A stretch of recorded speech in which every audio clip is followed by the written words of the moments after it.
নেপালের কাঠমান্ডুতে সম্প্রতি যে তরুণ প্রজন্মের বিক্ষোভ সেটা তো বেশ আলোড়ন ফেলেছে।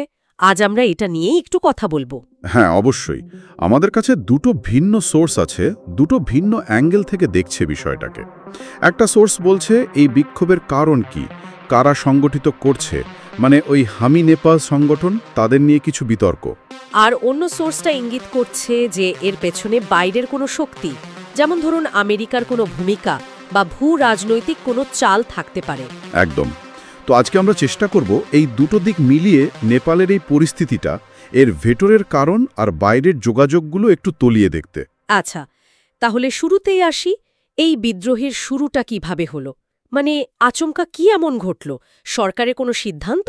হ্যাঁ, মানে শুরুটা হয়েছিল ওই 2025-এর সেপ্টেম্বরে। সরকার তখন ফেসবুক, ইউটিউব, এক্স মানে টুইটার, এরকম প্রায় 26টা সোশ্যাল মিডিয়া প্ল্যাটফর্ম ব্যান করে দেয়। ওহ, এটা তো বিরাট ব্যাপার। আর তরুণ প্রজন্ম স্বাভাবিকভাবেই এটাকে দেখল যে তাদের কথা বলার স্বাধীনতা কেড়ে নেওয়া হচ্ছে। আর ওটাই ছিল মানে প্রাথমিক স্ফুলিঙ্গটা। কিন্তু শুধু সোশ্যাল মিডিয়া বন্ধের প্রতিবাদ কি এত বড় আন্দোলনে, মানে এত দ্রুত ছড়িয়ে পড়ার কথা, নাকি ভেতরে ভেতরে আরও ক্ষোভ জামা ছিল? ঠিক তাই, ওইটা ছিল জাস্ট ট্রিগার পয়েন্ট। খুব দ্রুতই এই আন্দোলনটা মানে শুধু ডিজিটাল অধিকারের দাবি থেকে সরে গিয়ে আরও বড় আকার নিল। দেশের ভেতরের আসল সমস্যাগুলো সামনে চলে এলো। যেমন ধরুন ওই নেপোকেট কালচার, মানে ক্ষমতাবানদের ছেলেমেয়েরা অন্যায় সুবিধা পাচ্ছে এই ব্যাপারটা। তারপর ধরুন মারাত্মক বেকারত্ব, সীমাহীন দুর্নীতি, এই সব কিছুর বিরুদ্ধে তরুণরা একজোট হতে শুরু করলো। আর এই সময়ে কি হামি নেপাল নামের সংগঠনটা খুব সামনে চলে এলো, ওই যে সুদান গুরুঙ্গের নেতৃত্বে? একদম, এই সংগঠনটার উঠে আসাটাও বেশ ইন্টারেস্টিং। ওরা তো আগে থেকেই কাজ করছিল, মানে ধরুন 2015-র ভূমিকম্পের সময় ত্রাণ দেওয়া বা কোভিডের সময় অক্সিজেন যোগানো। হ্যাঁ হ্যাঁ, মনে পড়ছে। তো এই কাজের মাধ্যমে ওদের একটা পরিচিতি তৈরি হয়েছিল। আর এই বিক্ষোভে এসে তারা তরুণদের এক জায়গায় আনার ক্ষেত্রে একটা মানে প্রধান শক্তি হয়ে উঠল। কিন্তু এখানেই তো একটা গোলমেলে ব্যাপার, তাই না? মানে যারা দুর্নীতির বিরুদ্ধে লড়ছে তাদের নিজেদের ফান্ডিং নিয়ে প্রশ্ন, আর কিছু বিতর্কিত লোকের সাথে যোগাযোগের কথা উঠছে, দীপক ভট্ট বা শাহিল আগরওয়াল, যদিও কোনো সরাসরি প্রমাণ নাকি নেই। এই জায়গাটাতেই বিষয়টা খুব জটিল হয়ে গেছে। দেখুন, একদিকে ওদের সমর্থনে কোকাকোলা, ভাইভার, গোল্ড স্টারের মতো কোম্পানি আছে, আবার ডক্টর সান্দুক রুইদ, রাজু লামার মতো সেলিব্রিটিরাও আছেন। এটা তো স্বচ্ছতার দিকেই ইঙ্গিত করে। কিন্তু অন্যদিকে এই যে অভিযোগগুলো উঠছে সেগুলো প্রমাণিত না হলেও একটা দুর্নীতিবিরোধী আন্দোলনের বিশ্বাসযোগ্যতার উপর তো একটা বড় প্রশ্নচিহ্ন তৈরি করে দেয় না? এটা ওদের জন্য একটা বিরাট চ্যালেঞ্জ। ঠিক। আচ্ছা, এবার যদি একটু অন্য দিকটা দেখি, মানে অন্য সোর্সটা যে বিদেশি হস্তক্ষেপের কথা বলছে নেপালের জিওপলিটিক্যাল পজিশনের কারণে। হ্যাঁ, সেই বিশ্লেষণটাও কিন্তু ফেলে দেওয়ার মতো না।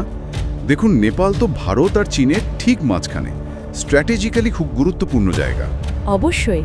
আর গত কয়েক বছরে ওখানে চীনের প্রভাব বেশ বেড়েছে, মানে ওদের বেল্ট অ্যান্ড রোড ইনিশিয়েটিভ, আবার আগের সরকারের বেজিং ঘনিষ্ঠ পলিসি, এসবের মাধ্যমে। তো কিছু বিশ্লেষক মনে করছেন এই প্রভাব কমানোটা হয়তো আমেরিকার একটা স্ট্র্যাটেজিক ইন্টারেস্ট হতে পারে। আর সেই জন্যই কি রঙিন বিপ্লবের মতো কোনো কৌশলের সন্দেহ করা হচ্ছে? সোর্সে দেখলাম কিছু প্রতীকের ব্যবহার, মানে ওই মুষ্টিবদ্ধ হাত আর মার্কিন কর্মকর্তাদের সফর, এগুলো সন্দেহ বাড়িয়েছে। হ্যাঁ, কয়েকটা কারণ উল্লেখ করা হয়েছে, যেমন ওই মুষ্টিবদ্ধ হাতের প্রতীক, যেটা অন্য দেশেও আগে দেখা গেছে পশ্চিমাপন্থী আন্দোলনে। আবার দেখুন, 2023-এ মার্কিন under secretary Victoria Nuland Kathmandu গেছিলেন। ও আচ্ছা। আর ঠিক ওই সময় ইউএসআইডের অ্যাক্টিভিটিও নাকি বেড়েছিল। আর ইউএসআইডের বিরুদ্ধে তো আগেও অভিযোগ উঠেছে যে তারা স্থানীয় এনজিওদের টাকা দিয়ে সরকার বিরোধী সেন্টিমেন্ট তৈরি করার চেষ্টা করে। যদিও সোর্স এটাও বলছে যে সরাসরি টাকা দেওয়ার পূর্ণ প্রমাণ কিন্তু নেই, কিন্তু পরিস্থিতিটা এমন যে সন্দেহটা থেকেই যাচ্ছে। একদম, মানে ভূরাজনৈতিক ব্যাকগ্রাউন্ড, কিছু প্রতীকের ব্যবহার, কিছু সংস্থার উপস্থিতি, সব মিলিয়ে একটা ধোঁয়াশা তৈরি হয়েছে। তাই প্রশ্ন উঠছে, এই আন্দোলনের সবটাই কি ভেতরের ক্ষোভ, নাকি বাইরে থেকেও কোনো কলকাঠি নাড়া হচ্ছে? মানে একদিকে যেমন দেশের ভেতরের দুর্নীতি, বেকারত্ব, রাজনৈতিক দলগুলোর ওপর মানুষের আস্থাহীনতা, এগুলো তো অস্বীকার করার উপায় নেই, এগুলোই হয়তো মূল কারণ।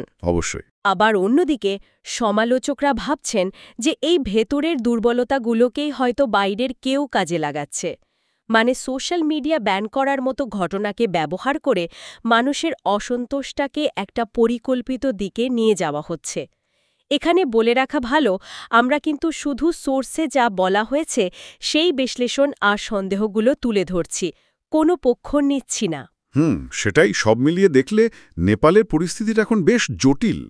একদিকে দেশের ভেতরের সমস্যা থেকে তৈরি হওয়া একটা স্বতঃস্ফূর্ত আন্দোলন বলে মনে হচ্ছে, আবার অন্যদিকে ভূরাজনৈতিক খেলা আর বিদেশি হস্তক্ষেপের একটা ছায়া দেখা যাচ্ছে। আর তার মাঝখানে হামি নেপালের মতো সংগঠন, যাদের ভূমিকা গুরুত্বপূর্ণ, কিন্তু তাদের স্বচ্ছতা নিয়েই আবার প্রশ্ন। হ্যাঁ, এই সংগঠনগুলো একদিকে যেমন তরুণদের একটা প্ল্যাটফর্ম দিচ্ছে, পরিবর্তনের কথা বলছে, তেমনি তাদের ঘিরে যে বিতর্ক, সেটা পুরো আন্দোলনের বিশ্বাসযোগ্যতাকেই প্রশ্নের মুখে ফেলে দিচ্ছে। ঠিক তাই। আর এটা বোধহয় আমাদের একটা বড় প্রশ্নের সামনে দাঁড় করায়।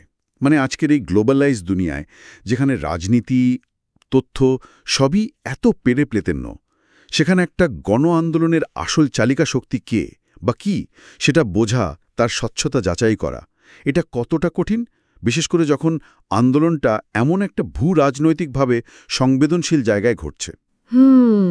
সত্যি ভাবনার বিষয়। এই প্রশ্নটা না হয় শ্রোতাদের জন্যেই তোলা থাকলো।